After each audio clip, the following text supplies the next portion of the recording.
இன்றைய புனிதர் அறிவோம். டிசம்பர் 16. புனித அடிலைட்.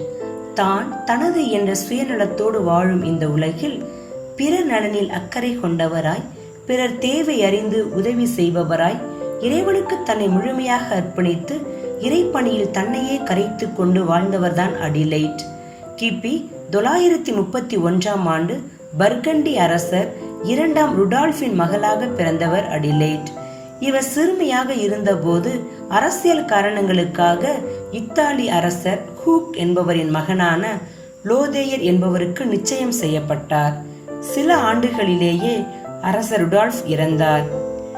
அடிலைட்டுக்கு 16 வயதான போது ஏற்கனவே நிச்சயம் செய்தபடி லோதேயரை கரம் பிடித்தார் அடிலைட். தனது இனிமையான இல்லற வாழ்வின் கனியாக எம்மா என்ற மகளை பெற்றெடுத்தார். அவர்களது இன்பம் நிறைந்த திருமண வாழ்வு நிலைக்கவில்லை. கிபி 950 லோதேயர் இறந்தார்.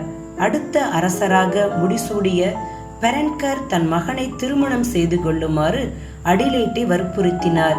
அடிலைட் அதற்கு மறுத்ததால் அவரை கார்டா ஆற்றங்கரையில் சிறை வைத்தார்கள். அவளை மிகவும் வதைத்து திருமணம் செய்து கொள்ள வற்புறுத்தி கொடுமைகள் பல செய்து அவள் அடைந்த துன்பத்தை கண்டு மகிழ்ந்தார்கள். கிபி 951 ஆகஸ்ட் மாதம் ஜெர்மன் பேரரசர் ஓட்டோ இத்தாலியை முற்றுகையிட்டு பெரன்கரை வீழ்த்தினார். ஓட்டோ அடிலைட்டின் அழகில் மயங்கி தம்மை திருமணம் செய்து கொள்ளுமாறு அவரிடம் கேட்டார். அடிலைட் அவரை ஏற்றுக்கொண்டார். அவர்கள் திருமண வாழ்வின் அன்பின் கனியாக 3 மகள்களும் 1 மகனும் பிறந்தார்கள். ஓட்டோவின் முதல் திருமணத்தில் ருடால்ஃப் என்ற மகன் இருந்தார். அவர் கலகம் செய்தபோது அடிலைட் தம் அதிகாரத்தை பயன்படுத்தி கலகத்தை தடுத்து நிறுத்தினார். அவரது கணவர் ஓட்டோ இறந்த பிறகு தன் மகன் 2ஆம் ஓட்டோவை கிபி 973 அரசராக்கினார். அரசவையின் அசைக்க முடியாத சக்தியாக அடிலைட் விளங்கினார். அடிலைட் மருமகளான பைசாண்டி இளவரசி தியோஃப்னா அடிலைட்டின் தலையீட்டை பொறுக்க முடியாமல் அவருக்கு எதிராக செயல்பட தன் கணவரை தூண்டினார். மனைவிக்கு அடிபணிந்த அரசர் தம் தாய் அடிலைட்டை அரண்மனையை விட்டு விரட்டினார். கிபி 983 தாயோடு ஏற்பட்ட நட்புறவின் காரணமாக தன் தாயை இத்தாலியின் வைஸ்ராயாக நியமித்தான். 2 ஆண்டுகளுக்கு பிறகு அவன் இறந்தான்.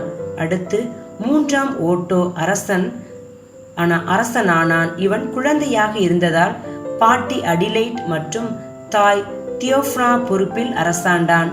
மீண்டும் தியோஃப்னா தம் மாமியாரை அரண்மனை விட்டு துரத்தினாள். இருப்பினும் எல்லாவற்றையும் பொறுமையோடு ஏற்றுக்கொண்ட அடிலைட் கிபி 991 தியோஃப்னா இறந்த பிறகு தன் பேரனுக்கு முழு பொறுப்பையும் கொடுத்து அதனை வழிநடத்தினார்.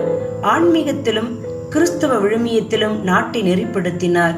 995 3ஆம் ஓட்டோ பக்குவம் அடைந்தவுடன் அரசவையின் பொறுப்புகள் அனைத்தையும் அவனிடம் ஒப்படைத்தார்.